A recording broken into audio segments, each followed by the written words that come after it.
Hello, how are you? Welcome to the show जिसका नाम है लोगों की कहानी कनक की जुबानी। तो मैं कनक बिश्नोई हाजिर हूँ फिर एक नई कहानी लेकर, एक नया मनोपॉल लेकर, एक नई सीख लेकर। आज की कहानी जो है वो बड़ी मज़ेदार होने वाली है। आई होप आप लोगों को भी पसंद आएगी। अच्छी है आज की कहानी। तो आइए बिना वक्त ज़ाय किए हम कहानी शुरू करते हैं। कहानी का टॉपिक है कि टूट गया रिश्ता। टूट गया रिश्ता, किसका रिश्ता टूट गया कनक? यही बात तो हम जानना चाहते हैं। आइए जानते हैं। जैसे जैसे कहानी आगे बढ़ती जाएगी आपको समझ आते जाएगा कि क्या है कहानी। तो हम शुरू करते हैं। दोस्तों, एक राधिका नाम की लड़की रहती है। अच्छे खासे परिवार से बिलोंग करती है। मिडिल क्लास फैमिली होती है उसके परिवार वाले। उसके जो परिवार वाले होते हैं ना, उस खास करके उसके जो पापा, वो उसे बड़ा ही लाड़ करते हैं। जैसा कि हम सभी जानते हैं कि बेटियों को बहुत ज़्यादा ही लाड़ मिलता है, और इस चीज़ से जो बेटे होते हैं वो थोड़े से जेलस भी होते हैं। पर ठीक है। अब उसको उसके परिवार में, एक तो वो छोटी थी तो उसको लाड़ तो मिलता ही था, लेकिन उसके जो पापा थे उससे कुछ ज़्यादा ही लाड़ मिलता था। अब वो धीरे धीरे बड़ी हुई, 18+ हुई, कॉलेज में आई। कॉलेज का सेकेंड ईयर आया, लेकिन उसका मन नहीं लगता था पढ़ाई में। तो वो घर वालों से कहती थी कि आप मेरी शादी करा दीजिए, मेरा मन नहीं लगता पढ़ाई में, आप मेरी शादी करा दीजिए। तो घर वाले, खास करके उसकी मम्मी, ये कहती थी कि बेटा शादी तो हम तेरी करा देंगे, आज नहीं तो कल तेरी शादी तो होनी है, हमें ही करानी है, लेकिन तू पढ़ लिख ले, कुछ बड़ा कर ले, कुछ अच्छा कर ले, अपने पैरों पे खड़ी हो जा, नाम रोशन कर ले, लोगों को लगना चाहिए कि भाई राधिका ये है। उसने कहा, उसने अपनी मम्मी की बात कहा ठीक है, नहीं ठीक है, उसको सुना अनसुना कर दिया।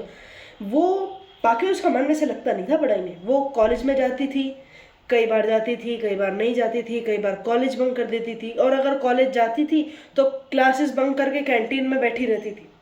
अब जब उसकी ये सब बातें घर वालों को पता चल रही तो घर वाले सोच रहे ठीक है यार, इससे तो अच्छा है कि इसकी शादी ही करा दे।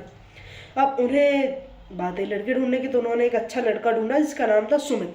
अच्छा खासा लड़का था, अच्छी खासी कमाई थी, अच्छी एक एजुकेटेड कंपनी में वो काम करता था, और हाई पोस्ट पर भी था, अच्छी खासी पोस्ट पर था। अब शादी करवा दी। अब ये जो थी राधिका, वो थी घर की छोटी और घर की लाडली, खास करके अपने पापा की लाडली। अब इनकी शादियां तो हो गई, लेकिन इन दोनों को एक्चुअली मतलब नहीं पता चला कि गृहस्थी का अर्थ क्या होता है। राधिका, सुमित जो थे वो एडजस्ट करने लग गए कि ठीक है ये है। पर राधिका अपनी गृहस्थी में ध्यान नहीं दे रही थी। ना उनका पढ़ाई में ध्यान था, ना उनका गृहस्थी में ध्यान था। राधिका क्या करती थी कि उन्हें सिर्फ अपने सोशल मीडिया से मतलब था कि उन्होंने क्या पोस्ट करा, कितने लाइक्स आए, क्या व्यू आया, क्या अपलोड करा, क्या कुछ करा, उन्हें सिर्फ इन चीज़ों से मतलब रहता था। और सुमित सुमित चाहते थे कि राधिका थोड़ा थोड़ा काम सीखे, और वो चाहते थे कि वो धीरे धीरे सीखे, ज़रूरी नहीं। सुमित ने और राधिका की मम्मी ने कई बार राधिका पर जोर डाला कि बेटा आप कुछ कोर्स कर लो। सुमित ने भी कहा कि अगर तुम अपने आगे की पढ़ाई करना चाहती हो तो पढ़ाई कर लो, कॉलेज जाना चाहती हो कॉलेज चले जाओ, या कुछ कोर्स ज्वाइन कर लो, अगर तुम्हें लगता है तो तुम कर सकती हो। लेकिन राधिका ने कहा नहीं, मुझे तो सिर्फ अपने गृहस्थी वाली, मैं भली मेरा घर वाला। सुमित ने कहा ठीक है, जैसी आपकी मर्जी है, जैसा आपको ठीक लगे, ठीक है। धीरे धीरे होते लगा। अब स्थिति ये आने लगी कि राधिका कुछ काम नहीं करती थी, थोड़ा बहुत करती थी, बैठ जाती थी।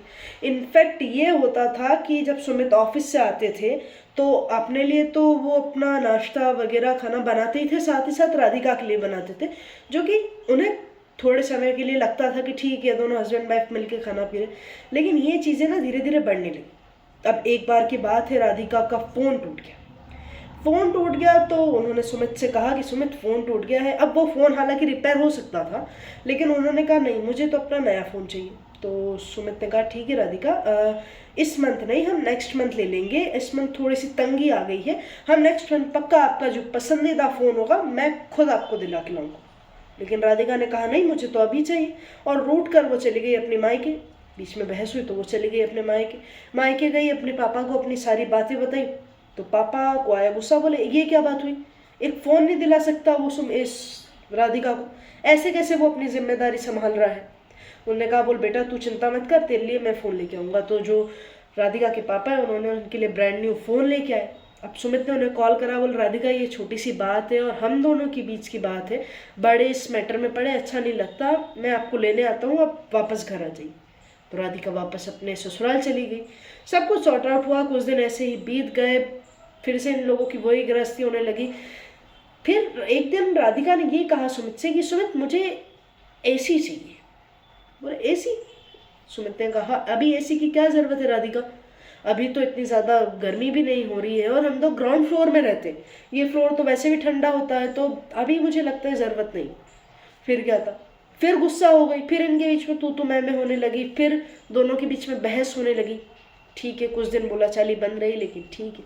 लेकिन एक दिन हद तो वो हो गई कि जब राधिका, सुमित ने सुबह उनसे कहा था कि राधिका ये कुछ बर्तन रखे हुए हैं, आप इन्हें प्लीज़ साफ कर दीजिएगा, फिर हम आने के बाद डिसाइड करते कि क्या करना है क्या नहीं करना है। लेकिन जब सुमित आए तब घर पूरा बिखरा पड़ा हुआ था, जो बर्तन थे वो वैसे ही पड़े हुए थे, उनमें कॉकरोचेस चलने लगे थे, घर की हालत बहुत बेकार थी। और राधिका मैडम को देखा तो वो थी, ये बहन जी पहुंच गई अपनी किटी पार्टी में।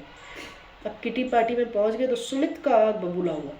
जब राधिका घर आई तो सुमित ने बड़े गुस्से से उनके ऊपर चिल्लाया, डांटा, चिल्लाया, गुस्सा करा। इतने में राधिका के ये रोने लगे और ये अपने मायके पहुंच गई। मायके पहुंच गई, मायके पहुंचने के बाद इन्होंने अपनी ये जो सारी बातें हैं वो अपने पापा को बताई कि पापा सुमित ने मुझे ऐसा कहा, वैसा कहा, ये कहा, और 2 बात अपनी तरफ से एक्स्ट्रा कर कर ही कह दी कि ये कहा, वो कहा, फलाना ढिकाना।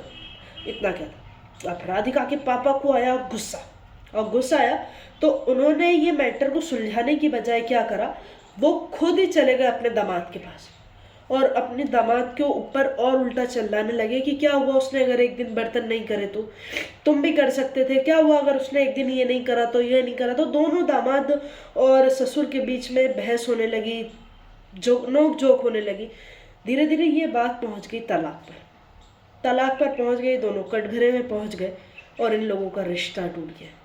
एंड ऑफ द रीजन दोस्तों, अगर मैं कहूँ ना कि मुझे इस कहानी से क्या सीख मिलती है या हमें इस कहानी से क्या सीख मिलती है, तो बहुत छोटी सी मिलती है यार। मेरा ये मानना है कि अगर बात बिटवीन हस्बैंड एंड वाइफ की होती है ना, तो उस बात को बिटवीन हस्बैंड एंड वाइफ ही रहने देना चाहिए। ये जिम्मेदारी हस्बैंड के साइड से भी आती है और ये जिम्मेदारी वाइफ के साइड से भी आती है कि अगर उनके और उनके पति के बीच कोई बात होती है, कोई आर्ग्यूमेंट होता है, तो ना तो बेटी अपने परिवार वालों को बताए और ना बेटे अपने परिवार वालों को बताए।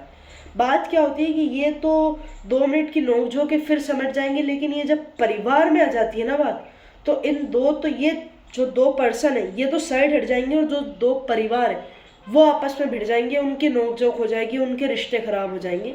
तो ये चीज़ हमें समझनी चाहिए। बस मेरी कहानी इतनी सी थी।